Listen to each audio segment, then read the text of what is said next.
दोस्तों, आज चलते हैं कुछ ऐसे इडियम्स और फ्रेजेस को सीखने जिनको सीखकर आप अपनी इंग्लिश को और भी ज्यादा स्मार्ट बना सकते हो, जिन्हें सीखकर आप अपनी फ्लुएंसी में बेटरमेंट ले आ सकते हो, अपनी इंग्लिश को एनहांस कर सकते हो, उसके लेवल को आप और भी ज्यादा अप कर सकते हो।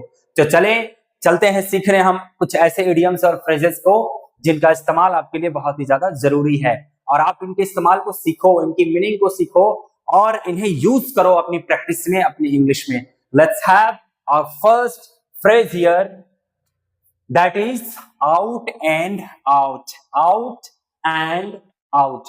आउट एंड आउट का इस्तेमाल करते हैं जब आपको किसी भी बात के बारे में या किसी भी चीज के बारे में संपूर्ण का बोध कराना हो कि हाँ, ये बात या ये चीज संपूर्ण रूप से, पूरी तरह से, तो आप कंप्लीटली वाले सेंस में, संपूर्ण वाले सेंस में आप इस्तेमाल करोगे इस फ्रेज को, आउट एंड आउट। चलिए एक एग्जांपल देखते हैं। I can't trust my friend because he always speak out and out lie. तो भाई साहब, मैं अपने दोस्त का तो भरोसा कर ही नहीं सकता, वो हमेशा झूठ बोलता है, पूरा पूरा झूठ, तनिक भी नहीं। ऐसा नहीं कि आटे में नमक के बराबर झूठ बोल दे वो कि समझ में ना आए, बल्कि पूरा का पूरा आटा ही झूठ बोल देता है। वो पूरी बात उसकी झूठी होती है, सफेद झूठ बोलता है पूरी तरह से।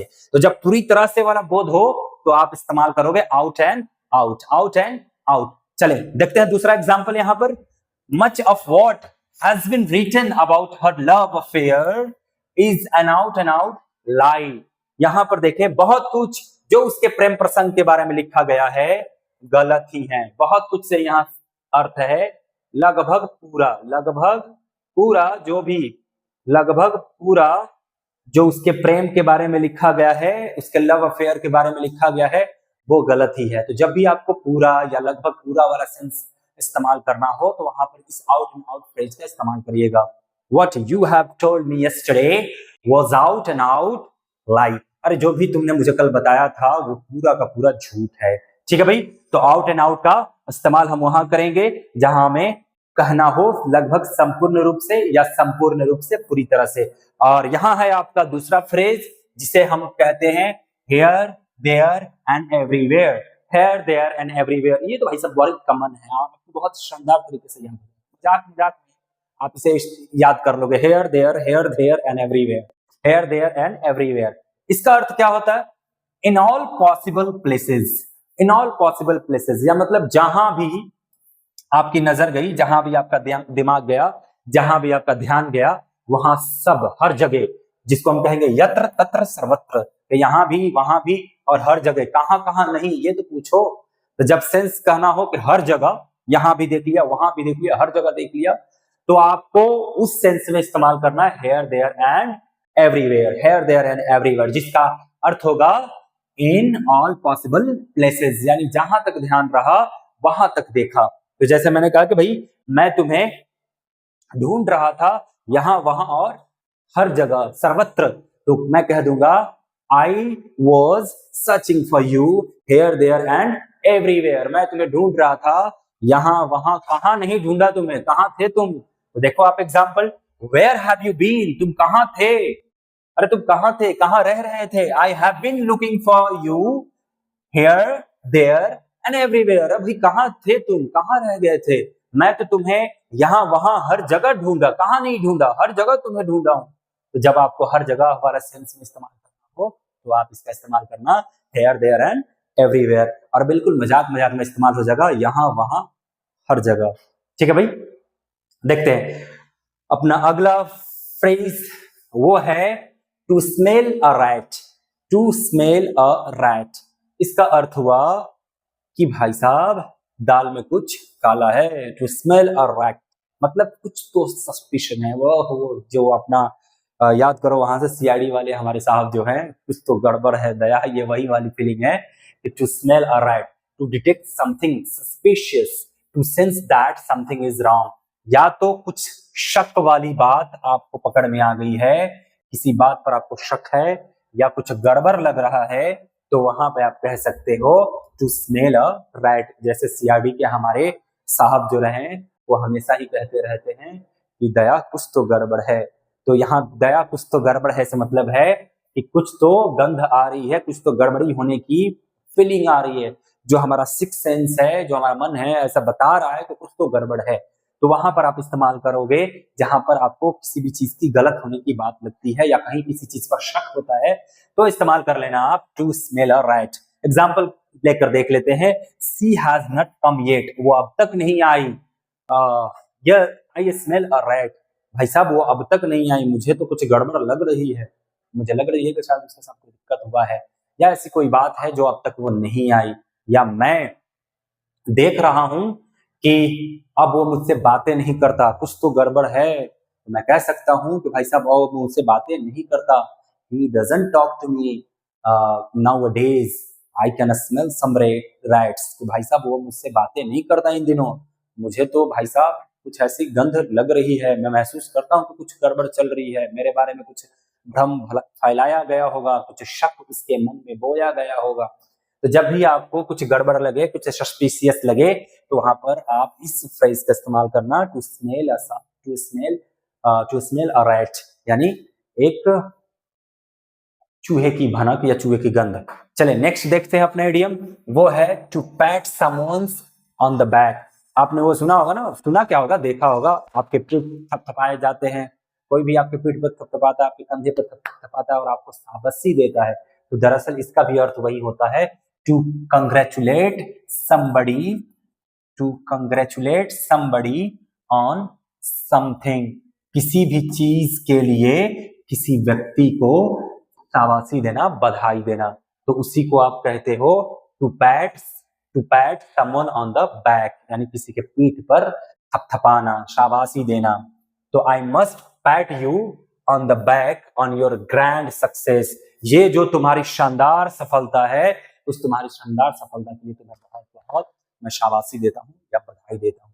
तो जब भी आप किसी बच्चे के प्रतिभा को लेकर, जब भी आप किसी बच्चे के सक्सेस को लेकर, सफलता को लेकर बधाई देते हो, तो अक्सर लोग वहां पर थपथपाते हैं उसकी पीठ और कहते हैं बहुत शानदार, लगे रहो ऐसे ही, गौरव बनाए रखो, नाम करते रहो, ऐसे ही खूब नाम कमाओ, देश के लिए काम करो, समाज के लिए काम करो।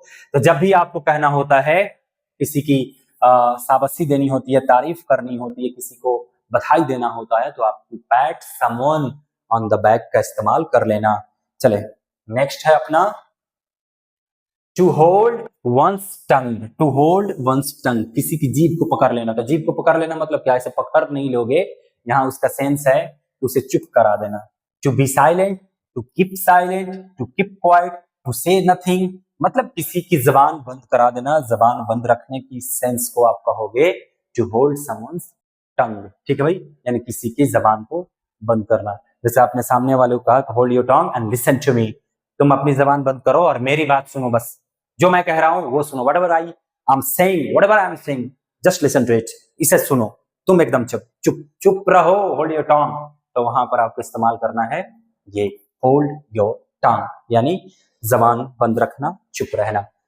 Here comes the next idiom, once in a blue moon, once in a blue moon, मतलब ऐसा नहीं है इसका सेंस कि नीला चांद में एक दिन, ऐसा नहीं है, या एक बार, ऐसा नहीं है। इसका सेंस है कि वेरी सेल्डम, यानी कभी कभार, कभी कभार कोई घटना जो बहुत कभी कभार हो, मतलब अक्सर नहीं होती रही, वो जनरल नहीं होता रहे, वो कभी विरले किसी समय एक बार हो जाए तो हो जाए, तो वो चीज जो बहुत कम बार होती है उसके लिए आप इस्तेमाल करते हो once in a blue moon, once in a blue moon. अब इसको कैसे हम देखते हैं, तो इसका एग्जाम्पल लेकर देख लेते हैं।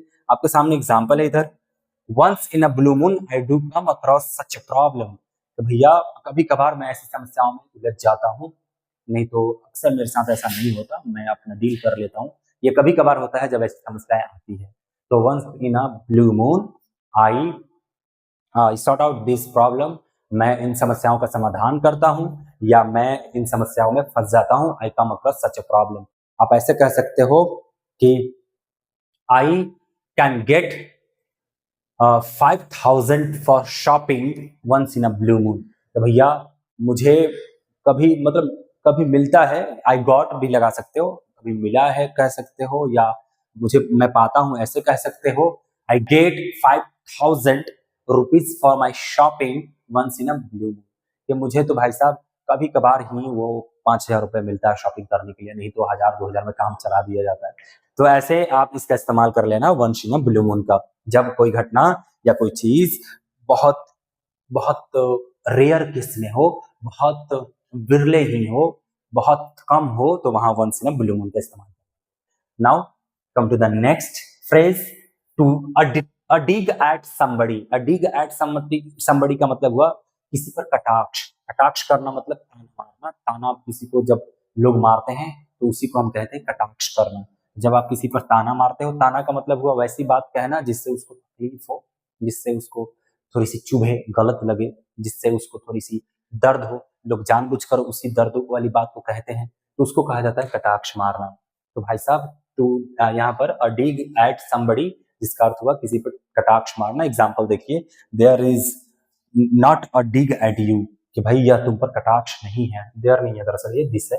This is not a dig at you, यह तुम पर कटाक्ष नहीं है। मैंने अभी जो बात कही है ये तुम पर मैंने ताना नहीं मारा है, मेरा बिलीव करो, मैं बस ऐसे ही जनरल में कह दिया।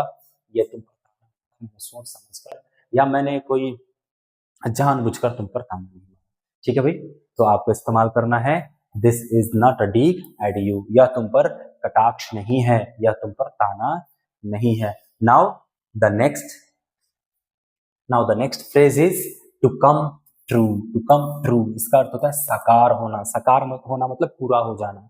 साकार होना जैसे पूरा हो जाना। और अक्सर लोग इसे ड्रीम के साथ जोड़ कर देखते हैं कि भैया देखो यहाँ पर हम लिखा भी है, visiting Paris was a dream come true, कि पेरिस को जाना ऐसे जैसे मेरे सपने साकार, आईएएस बनना ऐसे जैसे मेरे सपने साकार हो गए। To be an IAS is a dream come true, सपने आईएएस बनना जैसे मेरे सपने साकार हो गए। हीरो बनना जैसे कि मेरा सपना पूरा हो गया। To be an actor is a dream come true, Sanjay Leela Bhansali के साथ काम करना जैसे मेरा सपना ही साकार हो जाना। To work with Sanjay Leela Bhansali is a dream come true. अक्सर आपने एक्टर्स या एक्ट्रेस को ऐसे कहते हुए सुना होगा।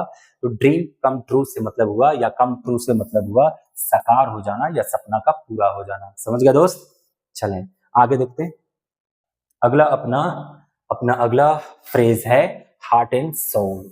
हार्ट एंड सोल का मतलब हुआ होल हार्टेडली, संपूर्ण मन से, यानी पूरे दिल से, पूरी लगन से, पूरे दिल से, तन मन से।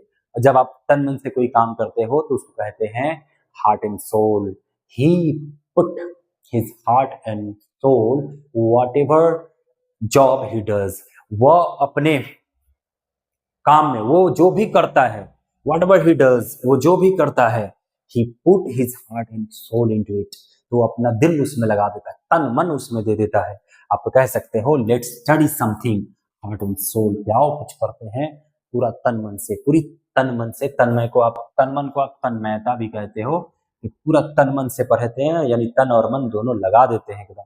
ऐसा नहीं कि मन भटकाते रहे सिर्फ तन लगा के पढ़े हो, ऐसे बच्चे पढ़ाई भी करते हैं, वैसा नहीं करना आपको, आपको पूरा एकदम हार्ट एंड सोल पढ़ना। Now come to the next phrase, that is to speak one's mind. To speak one's mind यानी किसी के मन की बात कह देना।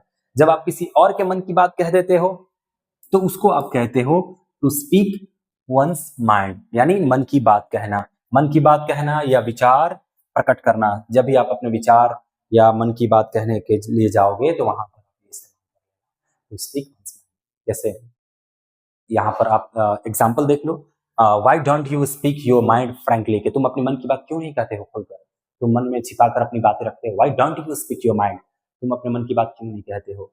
या ऐसे भी होता है कि तुमने तो मेरे मन की बात कह दी, यू स्पोक माई माइंड, तुमने तो मेरे मन की बात कह दी। तो दरअसल इसको दोनों सेंस में इस्तेमाल कर सकते हैं। जब अपने मन की बात कहनी हो तो भी आप कह सकते हो आई स्पीक माई माइंड, मैं अपने मन की बात कहता हूँ, मैं कोई भी बात लाग लपेट नहीं रखता, छिपा उपा के नहीं रखता। और जब सामने वाले की मन की बात की हो तो भाई मैंने तो तुम्हारे मन की बात कह दी, तो वहां पर होगा आई स्पोक योर माइंड, मैंने तुम्हारे मन की बात कह दी। आई होप कि आपने ये समझ लिया होगा, सीख लिया होगा, और ये सेशन आपको बहुत ही शानदार लगा होगा। जितने भी इसमें इडियम्स और फ्रेजेस हैं दोस्त, इन्हें आप प्रैक्टिस करते रहना, बहुत ही मजा आएगा, आपकी इंग्लिश ऐसे ही बेटर होती चली जाएगी। चलिए तब तक के लिए अपना ख्याल रखें, फिर मिलते हैं हम अगले लेक्चर में यानी कल। That's all for today, thank you.